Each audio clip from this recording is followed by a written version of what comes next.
Hello दोस्तों, आज हम लोग पढ़ेंगे बीएससी का टॉपिक है हीट इंजन। और इस हीट इंजन के बारे में पढ़ेंगे कि हीट इंजन होता क्या है, इसकी एफिशिएंसी क्या होती है, ये कैसे वर्क करता है, ये किस प्रोसेस के थ्रू होता है। तो आइए स्टार्ट करते हैं। सबसे पहले तो हम लोग फर्स्ट लॉ और सेकेंड लॉ और थर्ड लॉ के जीरोथ लॉ के बारे में जाते हैं। तो सबसे पहले ये हम लोग जान लें कि थर्मोडायनेमिक्स के 3 लॉज होते हैं, zeroth law, first law and second law. लेकिन सबसे पहले आया था सेकेंड लॉ, उसके बाद आया था फर्स्ट लॉ, उसके बाद आया था जीरोथ लॉ, सबसे लास्ट में जीरोथ लॉ आया। लेकिन सबसे फंडामेंटल जो लॉ है वो जीरोथ लॉ है, इसीलिए उसको जीरोथ लॉ कहते हैं। तो जीरोथ लॉ ये कहता है कि अगर कोई बॉडी है, कोई सिस्टम है ए और कोई सिस्टम है बी, वो दोनों सिस्टम सी से इक्विलिब्रियम में हैं, तो ए बी भी दोनों थर्मल इक्विलिब्रियम में होंगे। और फर्स्ट लॉ के बारे में हम लोग जानते ही हैं कि ये law of conservation of energy पे बेस्ड है, ठीक है, delta U is equal to Q plus W. और सेकेंड लॉ ये जानते हैं कि the entropy of the universe is always increasing. ये हम ब्रीफ में बताए हैं कि थर्मोडायनेमिक्स के तीनों लॉ के बारे में बताएं। अगर किसी को अच्छे से पूरा वीडियोस इसके बारे में डिटेल में लेक्चर चाहिए तो वो कमेंट कर देगा ताकि हम उसको एक्सप्लेन कर सकें अपने इंजन में। तो आते हैं आज के अपने मेन टॉपिक पे, हीट इंजन। हीट इंजन क्या होता है? तो हीट इंजन एक डिवाइस है। हीट इंजन एक डिवाइस है जो हीट को वर्क में कन्वर्ट करता है। हीट इंजन कुछ नहीं, heat engine is a device which converts heat into work. एकदम सिंपल सी बात है, हीट इंजन एक डिवाइस है जो कि हीट को वर्क में कन्वर्ट करता है। कैसे करता है? हीट इंजन साइक्लिक प्रोसेस के अंदर जाता है, साइक्लिक प्रोसेस करता है, बार बार साइक्लिक प्रोसेस करता है, और उस साइक्लिक प्रोसेस से जो हीट है उस हीट को वो कुछ वर्क में कन्वर्ट करता है। कुछ वर्क, सम वर्क, नॉट पूरा हीट को वर्क में नहीं कन्वर्ट कर सकता। ऐसा कोई भी इंजन नहीं है जो सारे हीट को वर्क में कन्वर्ट कर सके। हीट इंजन कुछ work which converts some heat into work. तो क्या डेफिनेशन हुआ? Heat engine is a device by which a system is made, उसको ऐसा बनाया जाता है कि वो साइक्लिक प्रोसेस के अंडरगो जाए और वो सम हीट को वर्क में कन्वर्ट करे। एकदम आसान सी बात है कि heat engine is a device which undergo into a cyclic process which convert some heat into work। तो जो सबसे सिंपलेस्ट टाइप ऑफ इंजन होता है उसको हम बताते हैं।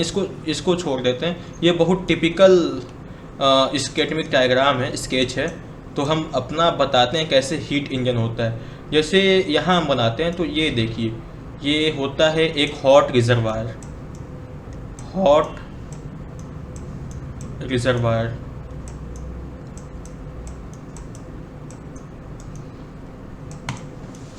ठीक है, ये हॉट रिजर्वायर होता है जिसका टेम्परेचर T1 है और ये हीट Q1 देता है। और यहाँ पे होता है इंजन,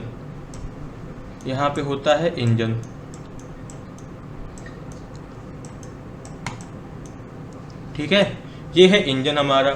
और फिर ये इंजन के बाद ये Q2 है और ये है हमारा कोल्ड रिजर्वायर,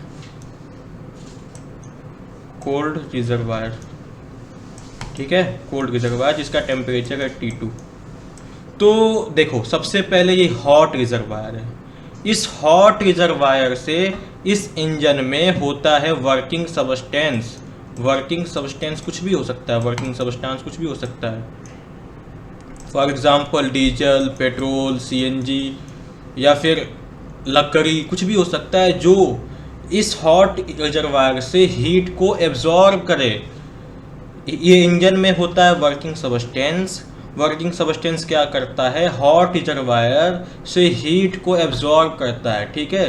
हीट को एब्जॉर्ब करने के बाद वो कुछ हीट को, पूरा हीट को नहीं, कुछ हीट को वर्क में कन्वर्ट करता है। यहाँ लिखा है ना, all heat engines absorb heat from a source at high temperature, perform some mechanical work and discard heat at lower temperature.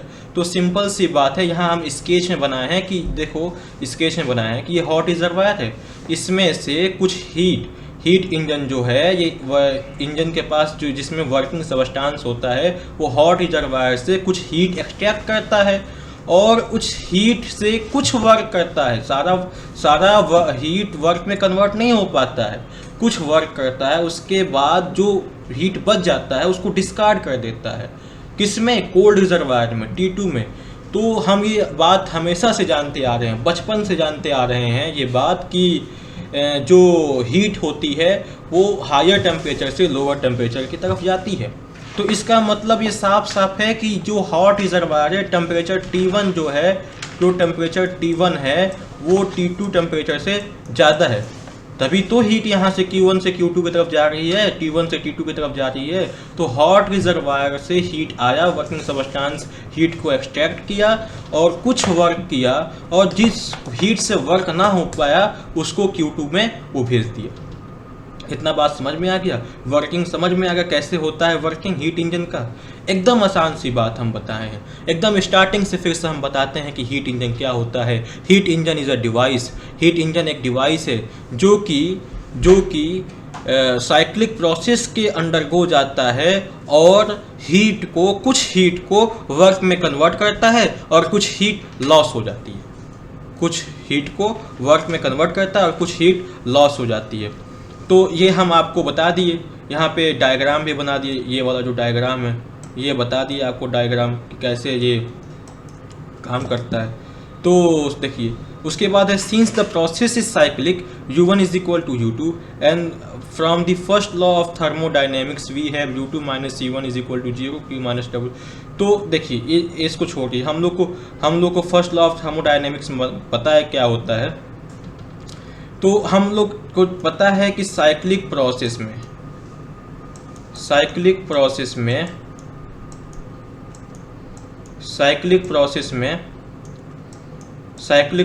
में जो इंटरनल एनर्जी होती है, इंटरनल एनर्जी तो पता है ना सबको क्या होता है, जो इंटरनल एनर्जी होती है साइक्लिक प्रोसेस का वो 0 होता है। इंटरनल एनर्जी अगर किसी को नहीं पता है तो वो हमको बता देगा। इंटरनल एनर्जी के बारे में थोड़ा सा बता दें आप लोगों को। पहले तो बेसिक्स अगर क्लियर नहीं होगा तो आगे फिजिक्स नहीं पढ़ पाएंगे आप लोग, क्योंकि फिजिक्स में बेसिक्स की बहुत ज़्यादा नीड होती है। तो जो इंटरनल एनर्जी क्या होता है, sum of all type of energy, चाहे वो काइनेटिक हो चाहे वो पोटेंशियल हो। इंटरनल एनर्जी क्या होता है, sum of all type of energy, sigma E. तो मतलब कि जो सारे टाइप के एनर्जी होते हैं, जैसे translational energy, rotational kinetic energy, translational kinetic energy और vibrational kinetic energy plus potential energy, इन चारों एनर्जी को मिला के जो एनर्जी बनता है उसको हम लोग कहते हैं इंटरनल एनर्जी। बहुत आसान सी बात है, internal energy the sum of all type of energy either potential और काइनेटिक एनर्जी।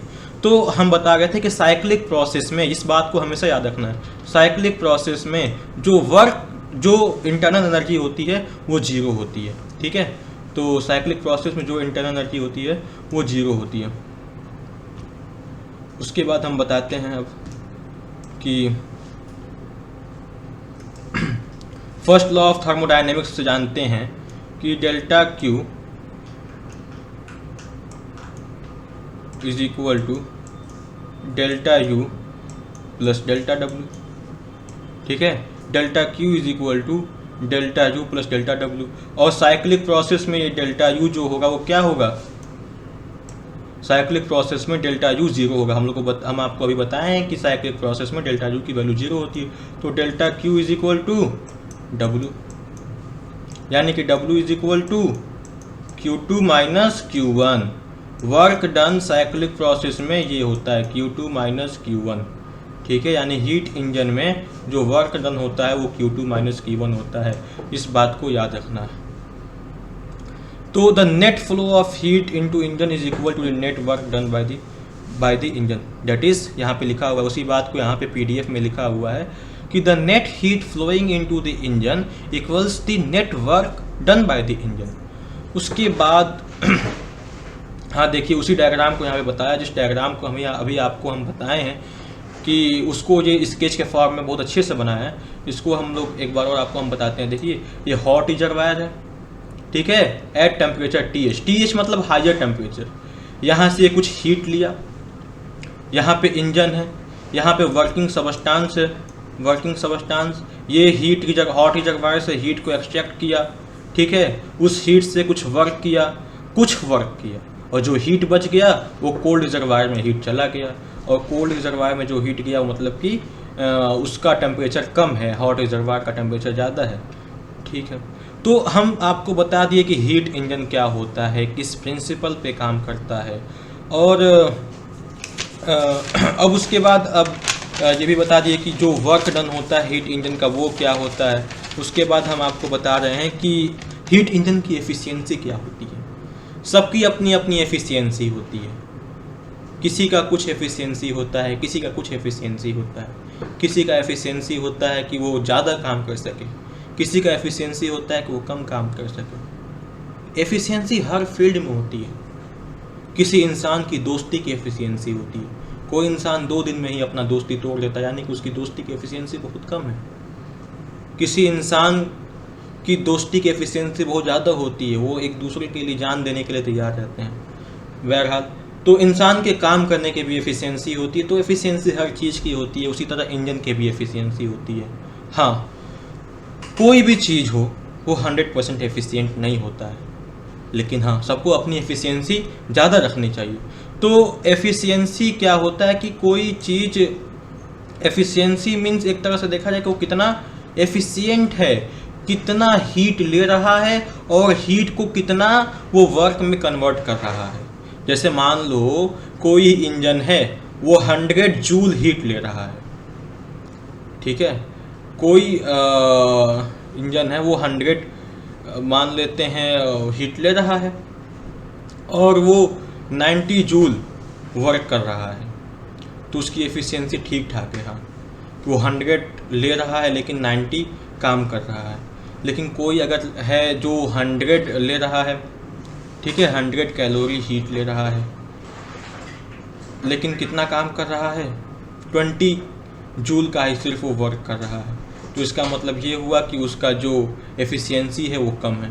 तो खैर, एफिशिएंसी को हम लोग डिनोट करते हैं एक चीज़ से जिसको हम कहते हैं ईटा, ठीक है, ईटा। और देखो कैसे होता है एफिशिएंसी। एफिशिएंसी को हम लोग डिनोट करते हैं ईटा से।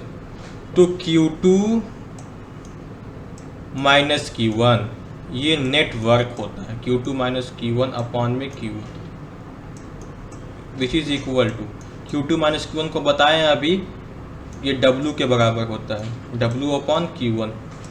अभी बताएं कैसे होता है, ये चीज़ हम अभी आपको बताएं। ये बहुत इंपॉर्टेंट फार्मूला है, बहुत इंपॉर्टेंट फार्मूला है एफिशिएंसी का। अभी हम लोग आपको बताएं हैं कि W की जगह Q2 माइनस Q1 लिखा गया है। कैसे लिखा गया है, क्योंकि साइक्लिक प्रोसेस में इंटरनल एनर्जी की वैल्यू 0 होती है, तो W is equal to net heat. तो देखो कितना हीट दिए, कितना उस हीट को वो वर्क में कन्वर्ट किया, और कितना हीट को रिजेक्ट कर दिया, अपॉन पूरा टोटल हीट वो कितना लिया था, तो उसको हम लोग कहते हैं उसकी एफिशिएंसी क्या है, ठीक है।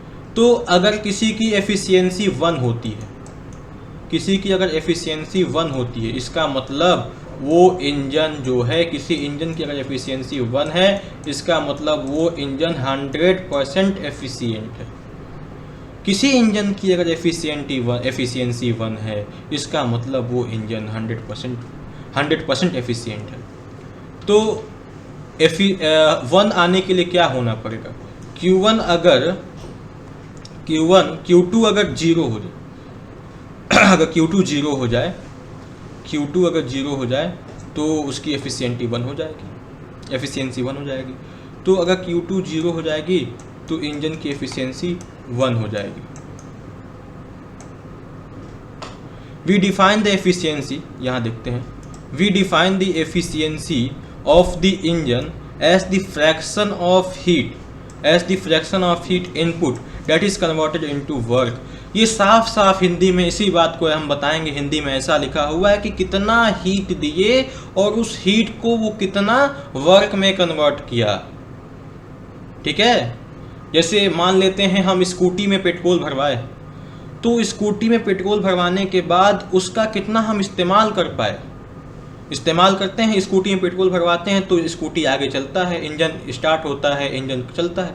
लेकिन स्कूटी का जो सारा जो एफिशिएंसी है वो 100% तो है नहीं, क्योंकि कुछ चीज़ फ्रिक्शन में ख़त्म होता है, कुछ चीज़ एनर्जी लॉस में ख़त्म होता है, फ्रिक्शन में ख़त्म होता है। इसका मतलब हुआ कि वो भी 100% एफिशिएंट नहीं है। हाँ, 60 से 70% डीजल इंजन या पेट्रोल इंजन एफिशिएंट होता है और स्टीम इंजन 20% एफिशिएंट होता है।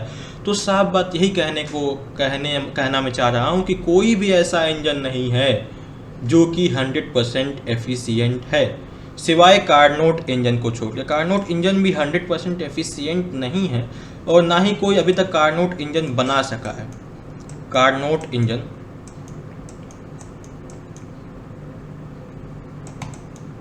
इंजन जो है ये अलग टॉपिक है, आगे की टॉपिक है, इसको हम लोग पढ़ेंगे आगे। कार्नोट इंजन जो होता है ये 100% एफिशिएंट होता है, लेकिन इसको कोई बना नहीं पाया। ये एक हाइपोथेटिकल है, बस हाइपोथेटिकल इंजन है बस। ठीक है, ये सिर्फ एक हाइपोथेटिकल इंजन है। तो द एफिशिएंसी, ध्यान से सुनिएगा, the efficiency of heat engine is set by an independent law of nature called second law of thermodynamics. जो सबसे पहले आया था वो सेकेंड लॉ ही था। For the first time Carnot recognized that maximum efficiency engine, मतलब कि कार्नोट इंजन ही एक ऐसा इंजन है जिसकी एफिशिएंसी, जिसकी काम करने की क्षमता मैक्सिमम है। हाँ, और इंजन जो ज़्यादा एफिशिएंट होता है, जो मैक्सिमम एफिशिएंसी वाले इंजन होते हैं, वो रिवर्सिबल प्रोसेस पर ही काम करते हैं, वो थर्मोडायनेमिकली रिवर्सिबल प्रोसेस पे ही काम करते हैं। तो हम लोगों ने सिर्फ क्या क्या पढ़ा उसको हम लोग एक बार देख लेते हैं। हम लोगों ने पढ़ा कि हीट इंजन क्या होता है, हीट इंजन के बारे में बताए हैं। उसके बाद हम इस डायग्राम को बना के बताए हैं कि कैसे हीट इंजन काम करता है। उसके बाद ये साइक्लिक प्रोसेस में बताए हैं, साइक्लिक प्रोसेस का और हीट इंजन में जो नेट वर्क टन होता है वो कितना होता है, फिर से ये डायग्राम समझाए हैं। उसके बाद एफिशिएंसी बताए हैं। तो अगर किसी की एफिशिएंसी 1 है तो इसका मतलब वो इंजन 100% एफिशिएंट है, लेकिन ऐसा होता नहीं। तो आज का लेक्चर हम यहीं पे ख़त्म करते हैं। थैंक्स।